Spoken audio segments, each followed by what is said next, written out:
estava usando essa pergunta como armadilha, a fim de terem uma base para acusá-lo.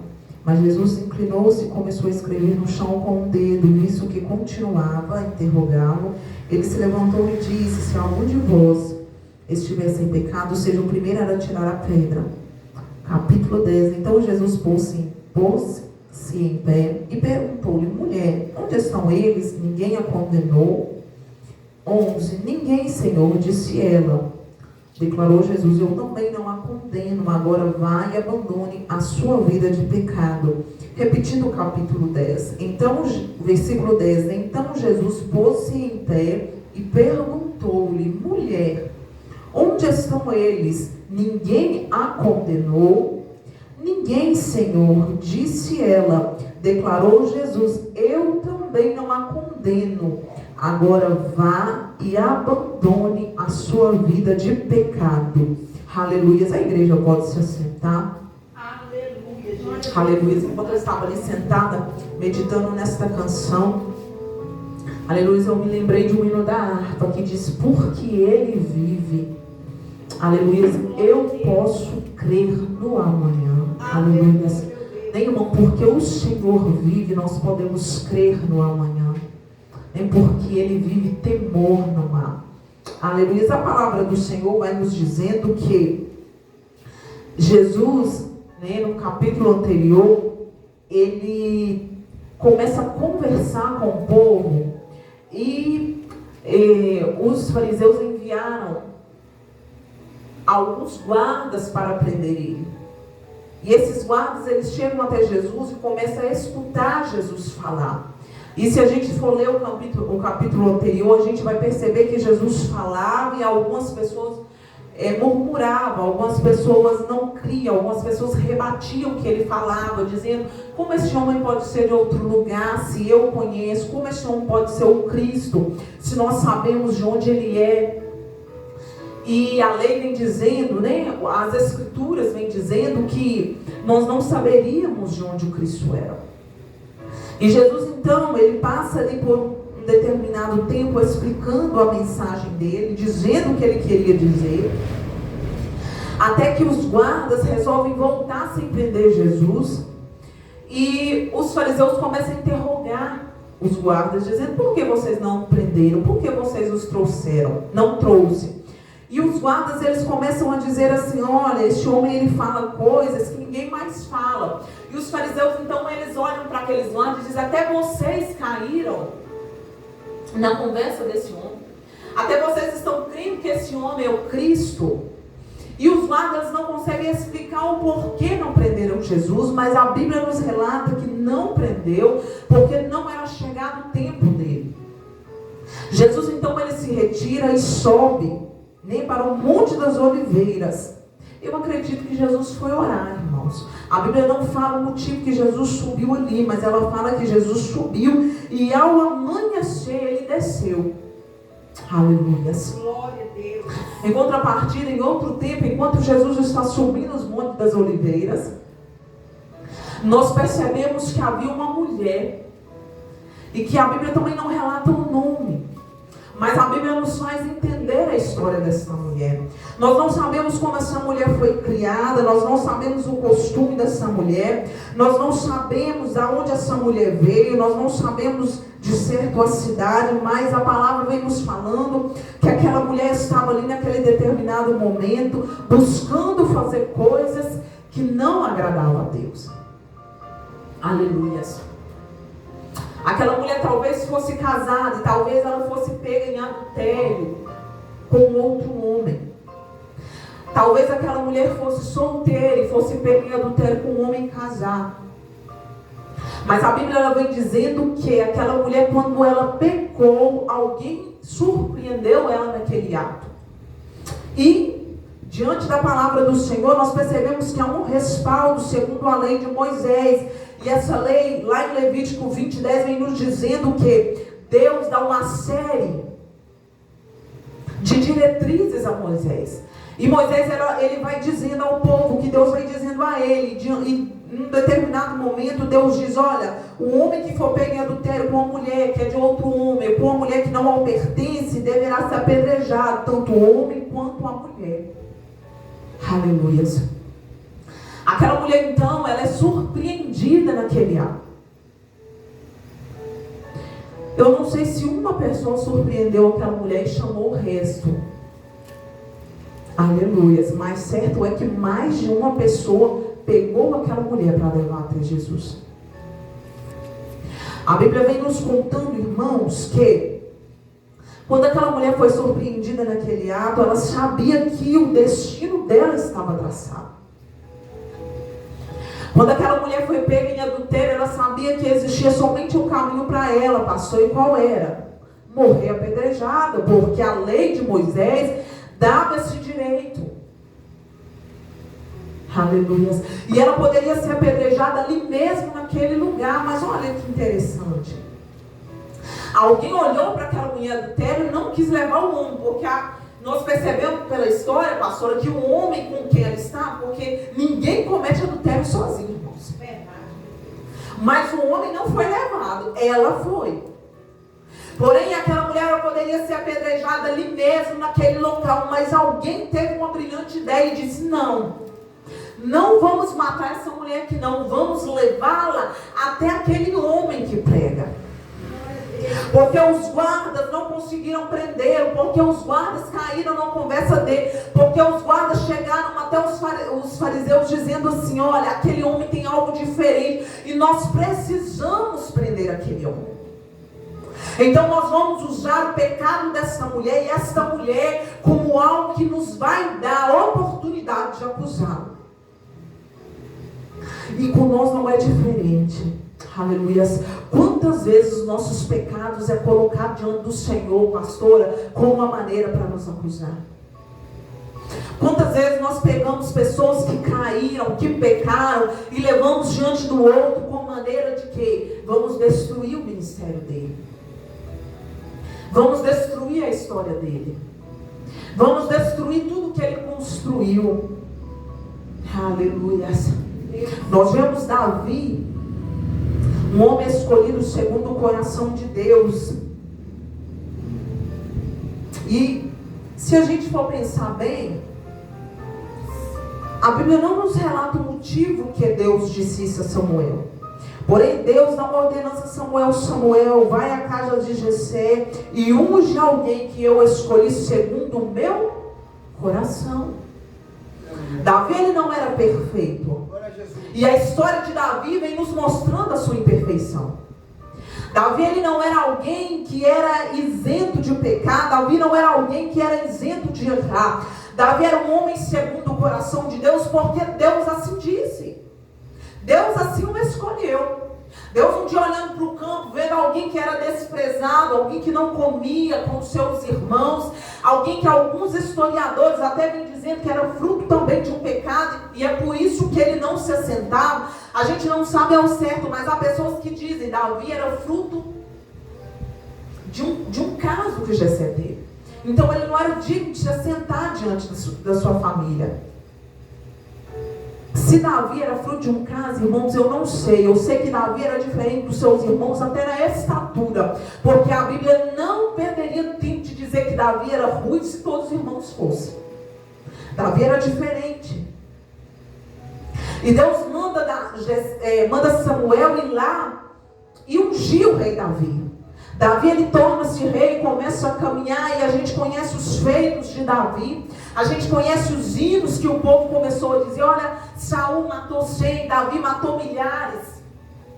Davi, ele começa uma história com Deus, uma história real, porque Davi, ele tem experiências com Deus muito antes de ser rei. Davi, ele começa a adquirir uma experiência com Deus lá no campo onde ninguém via.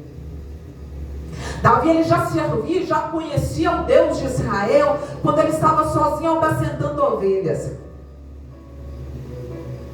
Aleluia. E Davi, ele começa a crescer na presença do Senhor. Um dos maiores, porque tem outros salmistas, mas uma das pessoas que mais escreveu os salmos. Porém, um dia Davi, andando no seu palácio, olhando uma mulher se banhar, desejou ela e mandou buscar. Aleluia. O homem segundo o coração de Deus agora comete um adultério. O homem que foi escolhido diretamente por Deus agora comete um adultério. E quando ele percebe que a mulher está grávida, como se não bastasse, ele manda chamar o esposo dela, que estava na guerra. Então ele chega e Davi diz assim: olha, vai para a casa da sua esposa, vai ficar com a sua esposa, vai descansar, porque Davi, irmãos, ele queria resolver o problema. Davi, ele não queria confessar o pecado, ele queria resolver o problema. Esse homem entra lá, dorme com a esposa dele, a esposa dele está grávida, e ele vai achar que é dele, o meu problema está solucionado. Porém, aquele homem não foi. Deus santo. Aquele homem resolve ficar no pátio do palácio, e Davi, vendo aquele homem, vendo que não iria adiantar, Davi então escreve uma carta e fala assim: coloque Urias à frente da batalha e que ele morra. Irmãos, Urias era tão fiel que se ele lesse a carta, ele não tinha morrido. Mas ele não leu. Verdade. E ele morre. Porém, Deus que está no céu e vê tudo, levanta o profeta e fala assim: vai lá ter com Davi. Aleluia. Vai lá ter com um homem segundo o meu coração.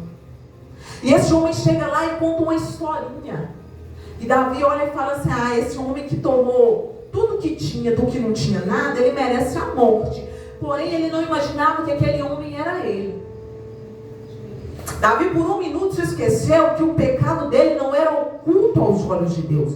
Que o Deus que viu ele lá matando o leão, matando o urso, o Deus que escolheu ele, o Deus que permitiu que ele derrubasse o gigante, é o mesmo Deus que contemplava os seus pecados.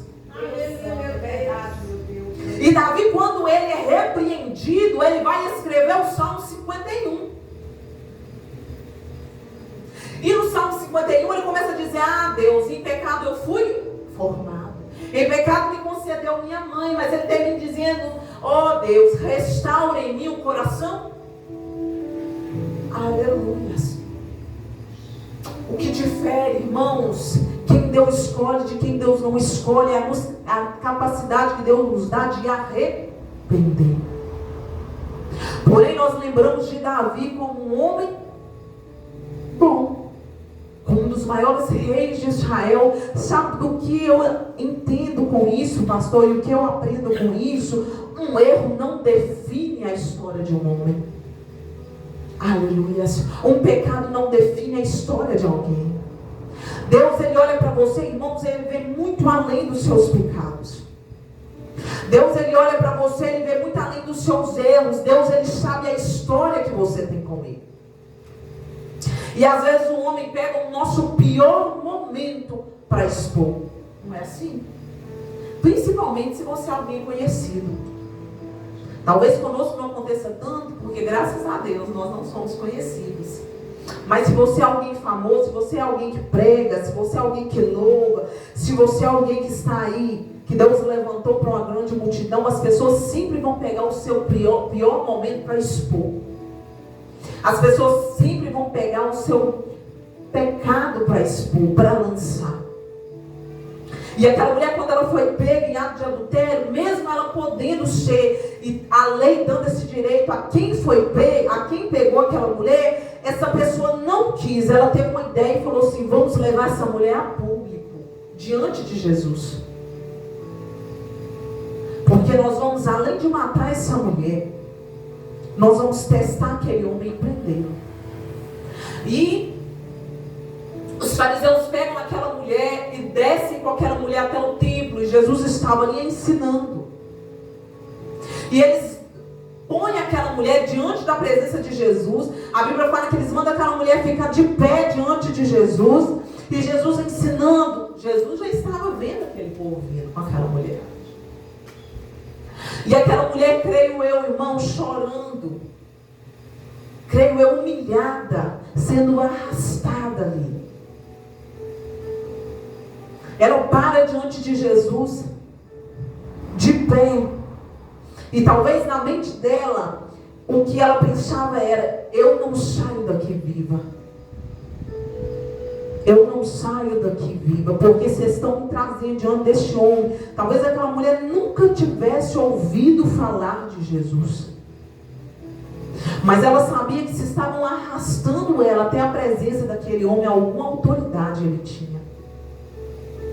E os fariseus, eles são tão falsos que eles começam o diálogo com Jesus dizendo: mestre. Aleluia.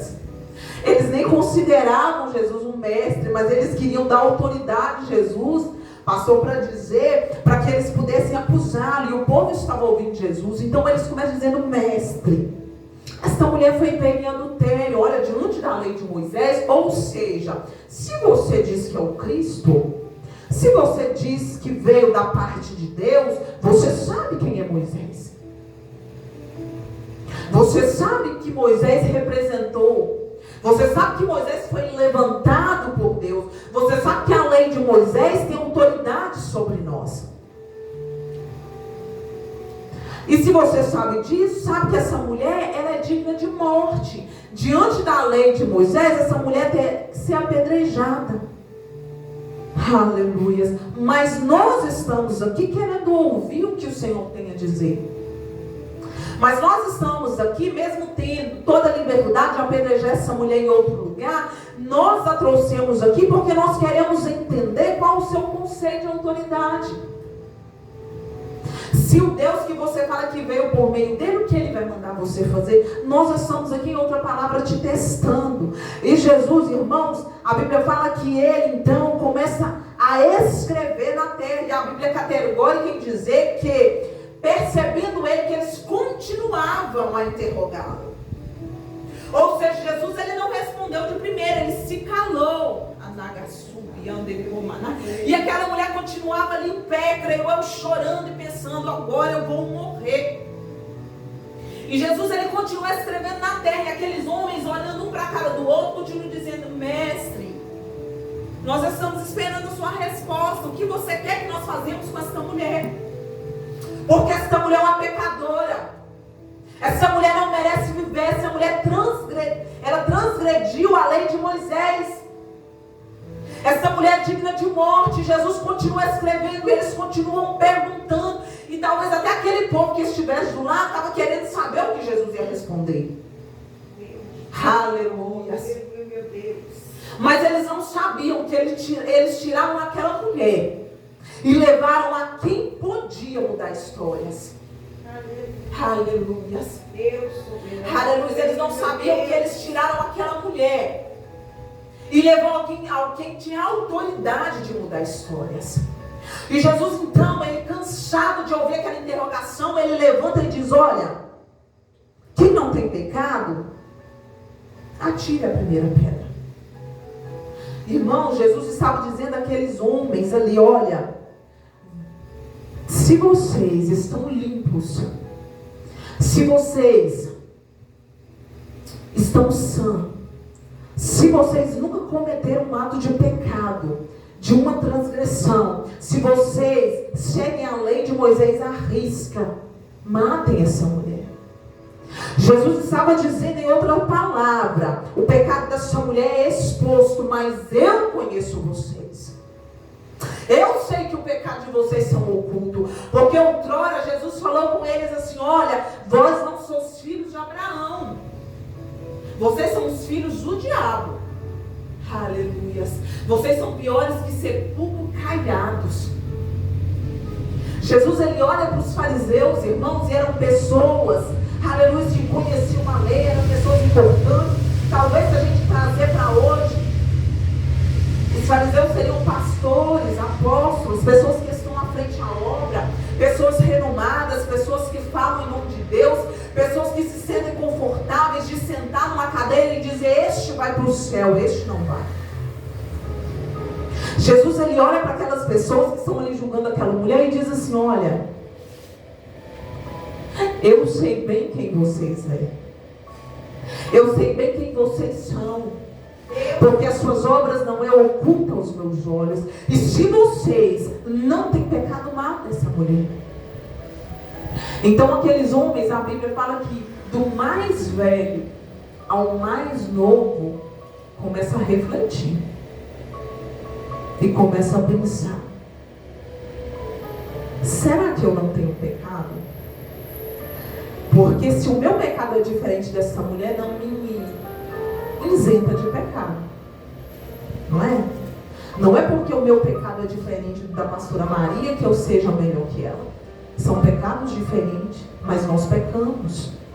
Não é porque eu nunca adulterei, irmão, que eu posso me sentir confortável em sentar numa cadeira e condenar quem pecou e invalidar todo o ministério de alguém que caiu. Né? E nós temos, eu estou dizendo nós de igreja, nós como cristãos, temos uma medida própria de medir o pecado de alguém. E a gente mede assim, olha, esse para mim é homem de Deus, porque só fofocou. Esse para mim não é, porque adulterou. E a gente mede o pecado dos outros com a régua nossa. Porém, Jesus, ele olha e fala assim, olha, antes de corrigir o seu irmão, vamos tirar a trave do olho. Né? Porque se nós olharmos para a nossa vida, a gente vai perceber que há muita coisa para ser mudada dia após dia. Outro dia eu conversando com a obreira Jaciara, eu falei com ela assim, Jaciara, imagina se a gente tivesse que fazer um vídeo por todo o pecado que nós cometêssemos. Não ia caber vídeo. Não é? Na internet, todo dia a gente já está postando um vídeo pedindo perdão por algo.